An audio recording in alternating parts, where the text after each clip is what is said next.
Salut Barbie! Salut Ken! Salut Barbie. Salut Barbie! Salut Barbie. Salut Barbie. Salut Barbie! Salut Barbie! Ah. Salut Ken! Salut Ken. Put the radio blast and goes cruising just as fast as she can now. Coucou tout le monde, j'espère que vous allez bien. Donc surtout pour le deuxième épisode de l'anatomie Petit Bassin, ou plutôt l'anatomie Petite Barbie. Donc moi je me présente, c'est Elisa, mais vous me reconnaîtrez plutôt sous le nom de Elisa Crum sur le forum. Donc vous avez déjà eu l'épisode de ma cotude sur donc plutôt Ken et l'appareil génital masculin. Là ensuite je suis sur Barbie avec du coup l'appareil génital féminin. Vous verrez que c'est pas un cours qui est très compliqué dans le sens où une fois que vous y allez tout, c'est assez facile. Et du coup je vais essayer de vous donner toutes les clés pour comprendre toutes les notions, en particulier les plus difficiles. Et vous faire à la fin de chaque partie donc des petits QCM flash pour vous faire des récaps comme ça, plus on répète, plus on assimile les notions. Donc pour ce qui est du plan du cours, on va avoir une première partie sur l'introduction, ensuite on aura donc les organes génitaux externes, les organes génitaux internes, l'examen gynécologique de la femme et ligaments larges et rapports péritonéaux. Donc on va commencer par l'introduction. Donc on va commencer par l'introduction générale de l'appareil génital féminin. Donc en gros l'appareil génital féminin il a deux parties. Une partie qui est plutôt externe, donc c'est tout ce qui est cutané, tout ce qu'on voit, par exemple les grandes lèvres. Et en fait c'est ce qu'on appelle la vulve ou pudendum. Donc en fait pudendum ça signifie un peu avoir honte parce que c'est des organes qu'on cache. Mais je détaille pas plus les organes génitaux externes parce qu'on le verra dans le grand 2. Et après l'appareil génital féminin il est aussi constitué d'une partie interne avec du coup les organes génitaux internes que l'on voit du coup sur le schéma. Donc on sait qu'on va retrouver du coup de bas en haut le vagin qui est l'organe donc, de la copulation, l'organe de la femme, l'utérus, l'organe de la gestation du coup de la grossesse, donc c'est l'organe donc de la mère. Ensuite on retrouve du coup les oviductes, donc en fait c'est les trompes, donc qui sont rattachés de part et d'autre du corps donc de l'utérus au niveau des angles supérieurs. Et donc en fait c'est eux qui permettent donc le transport donc de l'œuf, donc en fait une fois qu'il a été fécondé, donc vous l'avez vu en BDR sûrement. Et enfin, on a donc les ovaires. Les ovaires, c'est les gonades de la femme. Donc on en a deux, un à droite et un à gauche. Donc le péritoine qui est représenté en jaune sur ce schéma, on voit qu'il se dépose sur le dessus des organes du petit bassin. Avant de détailler plus sur sa disposition, je vais vous faire un petit pan sur le péritoine pour que ce soit plus clair. En gros, le péritoine, c'est une sérieuse, c'est-à-dire que c'est une sorte de membrane qui va entourer donc les organes de l'abdomen, comme par exemple l'estomac ou l'intestin. Donc on le voit ici représenté en rose, et on voit que du coup sa partie inférieure va venir se déposer sur la partie supérieure des organes du petit bassin. Après vous inquiétez pas, vous le verrez plus en détail du coup dans le cours sur le système digestif avec Yael en ANAG, donc ce sera plus clair pour vous après. Donc plus en détail, on voit qu'il se dépose du coup sur la partie supérieure de la vessie, sur le corps de l'utérus mais pas sur la face latérale. Vraiment c'est important de comprendre que l'utérus il est uniquement péritonisé du coup sur le corps de l'utérus, sur donc sa partie supérieure mais pas sur la face latérale. Et le péritoine se dépose également sur la face supérieure du rectum et du fornix, mais on le voit pas bien ici, donc je vais prendre un autre schéma. Ici on voit beaucoup mieux donc le fornix. En fait le fornix c'est la partie supérieure du vagin qui est au niveau du col de l'utérus. Donc on voit que le péritoine se dépose bien dessus. Le péritoine qui est ici représenté du coup en fait en violet, il va venir se déposer entre les organes et former du coup des cul-de-sac. Donc on voit qu'il se dépose entre donc la vessie et l'utérus et il forme le cul-de-sac utéro-vésical, donc c'est dans le nom. Et il va venir aussi se déposer du coup entre le rectum et donc utérus-vagin et former du coup le cul-de-sac recto-utéro-vaginal, aussi appelé cul-de-sac de Douglas. Donc maintenant, grosse phrase importante, je veux que vous la reteniez parce que y a des pièges qui reviennent souvent. C'est que l'ensemble de l'appareil génital, il est sous-péritonéal, sauf l'ovaire, c'est vraiment l'exception, qui est un organe non péritonisé et intrapéritonéal. Donc pour ceux qui voudraient un peu plus comprendre, donc j'ai pris des schémas. Donc là on est sur une vue supérieure du petit bassin, où on voit donc l'utérus ici et les ovaires de part et d'autre. Donc le péritoine qui est représenté en jaune, on voit qu'il va venir du coup se déposer, et il va venir passer en dessous de l'ovaire. Donc ça fait que l'ovaire au final il va être compris à l'intérieur du péritoine. C'est pour ça qu'on dit qu'il est intrapéritonéal. Par contre on voit qu'il est absolument pas recouvert de péritoine, donc il est non péritonisé. Alors qu'ici on voit sur le schéma de gauche que le péritoine il va venir recouvrir du coup la partie supérieure du coup des organes du petit bassin. Donc les organes du petit bassin ils sont en dessous du péritoine, ils sont bien sous-péritonéaux. Donc c'est bien ça l'exception de l'ovaire qui est non péritonisé et intrapéritonéal, donc ça il faut bien le retenir. Donc maintenant on a fini du coup la première partie sur l'introduction générale de l'appareil génital du coup féminin, donc on va faire un petit QCM flash en guise de récap. Donc je vous laisse mettre pause du coup pour pouvoir donc répondre tranquillement au QCM et on va faire une correction item par item. Donc pour le premier item, l'appareil génital interne est constitué du vagin, de la vessie, de l'utérus et des ovaires. Un item faux, du coup, vous l'aurez compris, donc en fait l'appareil génital interne, il est constitué de bas en haut du vagin, de l'utérus, des trompes et donc des ovaires. Donc il n'y a pas du tout la vessie dedans. Donc là, l'erreur c'était qu'il n'y avait pas la vessie et au contraire, du coup, c'était les trompes à la place. Ensuite, pour le deuxième item, on nous dit comme quoi l'appareil génital comporte le vagin qui permet la gestation et l'utérus qui permet la copulation. Donc c'est aussi un item faux, j'ai inversé, donc en fait c'est le vagin qui permet la copulation et c'est l'utérus qui permet la gestation.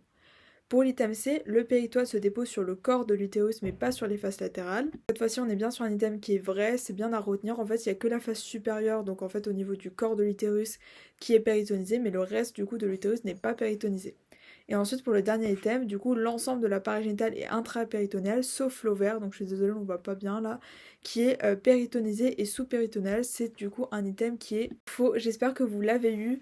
Donc voilà, on retient bien, et ça c'est important, que c'est l'ovaire qui est intrapéritonéal mais non péritonisé, et c'est le reste du coup de l'appareil génital qui est sous-péritonéal. Donc maintenant on va passer au grand 2. Le grand 2 porte sur le périnée cutané et les organes génitaux externes.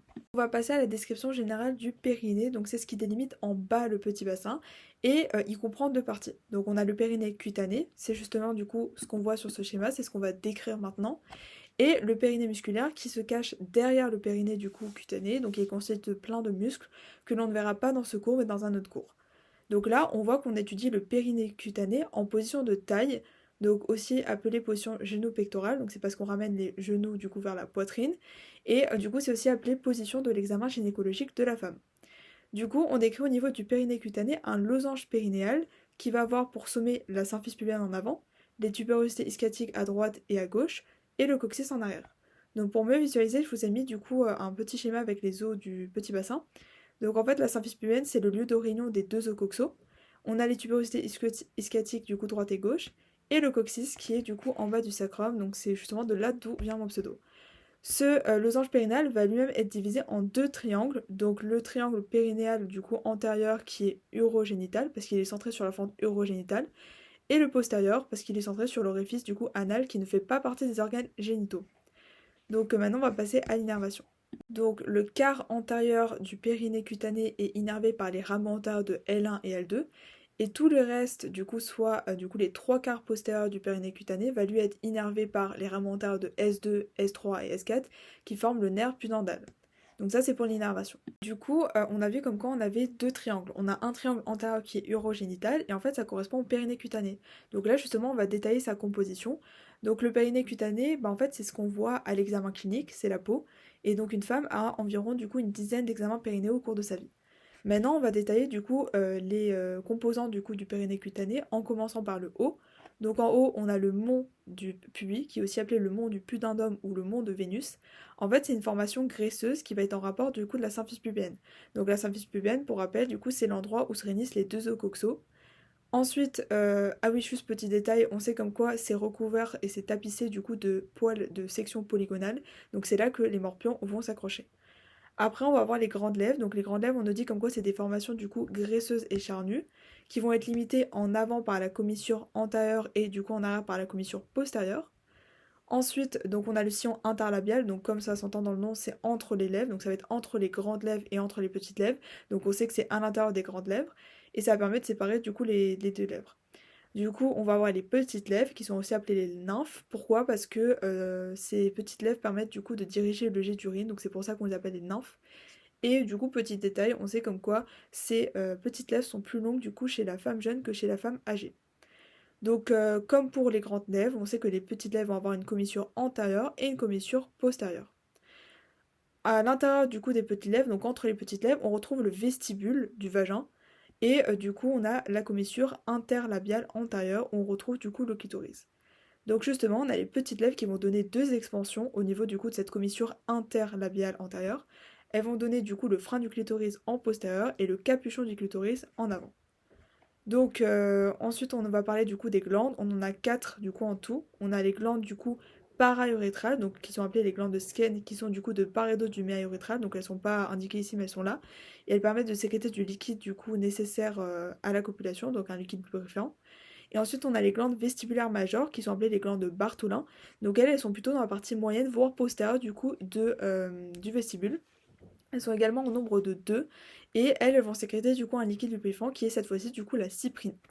Donc petit point patho, on peut avoir du coup parfois des bartholinites, c'est-à-dire qu'en fait on va avoir une infection et une inflammation du coup justement de nos glandes de Bartholin. C'est une pathologie qu'on retrouve assez fréquemment et du coup ça va entraîner une hypertrophie, donc une augmentation de volume des glandes de Bartholin qui va donc entraîner donc en fait une tuméfaction, c'est-à-dire que on va avoir un gonflement du vestibule qui va jusqu'aux grandes lèvres et donc le traitement il est particulier, parfois il va demander du coup de faire une excision d'une ou des deux glandes, ce qui va entraîner une sécheresse du pudendum parce qu'on rappelle que la fonction de base des glandes de Bartholin c'est du coup de sécréter le liquide. Donc comme on l'a vu juste avant, entre les petites lèvres on a le vestibule et c'est là qu'on a l'orifice du vagin. Donc là on va parler de l'hymen, c'est justement du coup une membrane qui est localisée à l'orifice du vagin et donc en fait l'hymen va changer de forme en fonction de la vie génitale de la femme. Donc c'est important de connaître les différentes formes des hymens pour des questions médico-légales et on nous dit comme quoi il y a 6 formes d'hymen différentes. Et donc en fait la forme à laquelle on sera confronté nous permettra de déterminer à quel stade de la vie génitale la femme est. Donc en effet on nous dit que quand la femme est vierge il y a 4 formes différentes du coup de l'hymen, soit donc il est labié, soit il est annulaire circulaire, soit il est semi-lunaire, soit il est cribriforme, donc criblé de plein de petits trous. Ça c'est chez la femme vierge. Après, on nous dit que après pénétration, mais sans accouchement, donc ça c'est ce qu'on veut dire par nullipare, l'hymen il va présenter des caroncules hyménéales. Et enfin, du coup, l'hymen après accouchement, donc chez la multipare, va présenter des caroncules myrtiformes. Donc en fait, c'est logique, on voit que du coup, au fur et à mesure, donc on a donc en fait la perforation de l'hymen qui va du coup augmenter. Et c'est ce qui nous permet de comprendre que, par exemple, petit point patho, dans le cas d'une imperforation du coup de l'hymen, ça va entraîner des douleurs importantes du coup chez la jeune fille. Pourquoi? Parce qu'en fait, on nous dit que de base, physiologiquement, on voit que l'hymen il est perforé. Dans le cas en fait où il n'est pas perforé, ça empêche l'écoulement du coup des règles du coup dans le vagin et donc c'est pour ça que ça entraîne des douleurs importantes. Donc là on va aller un peu plus en profondeur du périnée cutané pour retrouver du coup les corps érectiles de la femme. Donc on a le clitoris et en dedans le bulbe vestibulaire.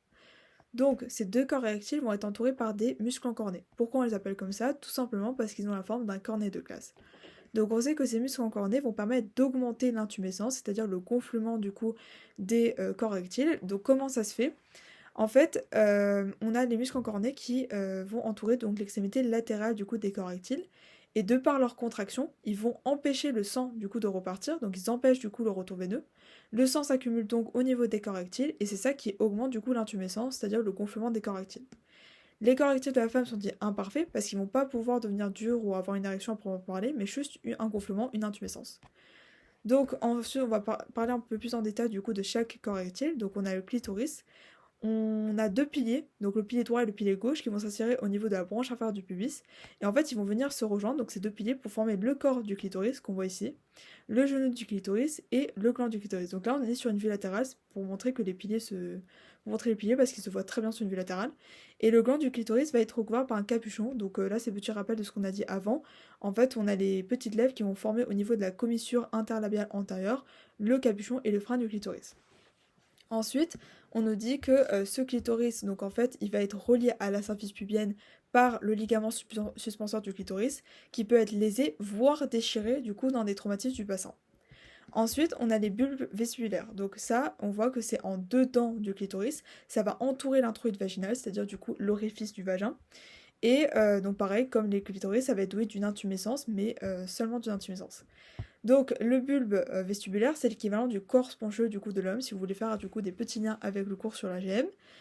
Et donc là, petit rappel, on voit que dans la partie inférieure du vestibule, c'est là que du coup on aura du coup l'abouchement des glandes vestibulaires majeures du coup de Bartholin. Les muscles encornés sont pairs et symétriques, c'est logique parce qu'ils vont entourer les deux extrémités latérales de chaque corps érectile. On a les muscles ischio-caverneux qui entourent du coup le clitoris et les muscles bulbo-spongieux qui entourent le bulbe vestibulaire. Donc ces muscles sont dits encornés parce qu'ils sont creux et circulaires comme un cornet de glace. Ils permettent par leur contraction d'augmenter l'intumescence. Ici on a placé donc le muscle constricteur de la vulve qui entoure donc l'introïde vaginale. Attention, c'est pas un muscle encorné. Et c'est un muscle qui est présent donc en fait chez la femme quand elle est du coup de jeune âge, mais qui va disparaître donc progressivement avec les accouchements. On a fini la partie sur les organes génitaux externes, donc petit QCM flash. Donc premier item, le losange périnéal est limité en avant par la symphyse pubienne, en arrière par le coccyx et sur les côtés par la tuberosité ischiatique. Cet item il est bien vrai, pas de piège, hein. Là on voit comme quoi c'est les 4 limites du coup osseuses donc du losange périnéal. Deuxième item, donc le quart antérieur du périnée cutané est innervé par le nerf pudendal, donc S2, S3, S4, tandis que les trois quarts postérieurs est innervé par L1 et L2. Là c'est faux, mais c'est parce que j'ai inversé, c'est-à-dire qu'en fait le quart antérieur du périnée cutané est innervé par les rameaux antérieurs de L1 et L2, et c'est les trois quarts postérieurs qui vont être innervés par du coup les rameaux antérieurs de S2, S3 et S4, soit le nerf pudendal. Item C, les glandes para-urétrales donc de Skene sont de part et d'autre du méa urétral et les glandes vestibulaires majeures de Bartholin sont dans la partie postérieure du vestibule. Donc là pareil c'est vrai, en vrai c'est bien de retenir que Skene c'est para-urétral et Bartholin c'est vestibulaire majeur parce que parfois on peut vous mettre soit l'un soit l'autre donc c'est bien de le retenir. Donc là c'était juste. Item D, une femme déflorée nullipare pourra avoir un hymen cribiforme, annulaire, semi-lunaire ou labié. Donc là on est sur un item qui est faux parce qu'en fait c'est dans le cas d'une femme qui est vierge qu'on peut avoir un hymen cribiforme, annulaire, semi-lunaire ou labié. Chez la femme déflorée nullipare on aura un hymen avec des caroncules hyménéales. Et enfin, du coup, item E, les deux corps érectiles sont le clitoris et le bulbe vestibulaire, et les deux muscles en cornée, désolé du coup ça se voit pas là, sont les muscles ischio-carvaneux et bulbo-spongieux. Donc là pareil c'est juste pour faire un petit récap, on a deux corps érectiles, donc le clitoris du coup qui est en dehors et le bulbe vestibulaire en dedans, et ces deux corps érectiles vont être entourés par du coup les deux muscles en cornée, le clitoris est entouré par les muscles ischio-carvaneux et le bulbe vestibulaire par le muscle bulbo-spongieux. Donc voilà, c'est la fin de cette première partie sur l'appareil génital féminin. J'espère que vous avez aimé la vidéo. Et donc dans la prochaine partie, on va aborder les organes génitaux internes, l'examen gynécologique de la femme et les ligaments larges. Donc des parties un peu plus denses mais hyper intéressantes. Donc voilà, on se retrouve dans la prochaine vidéo. Gros bisous!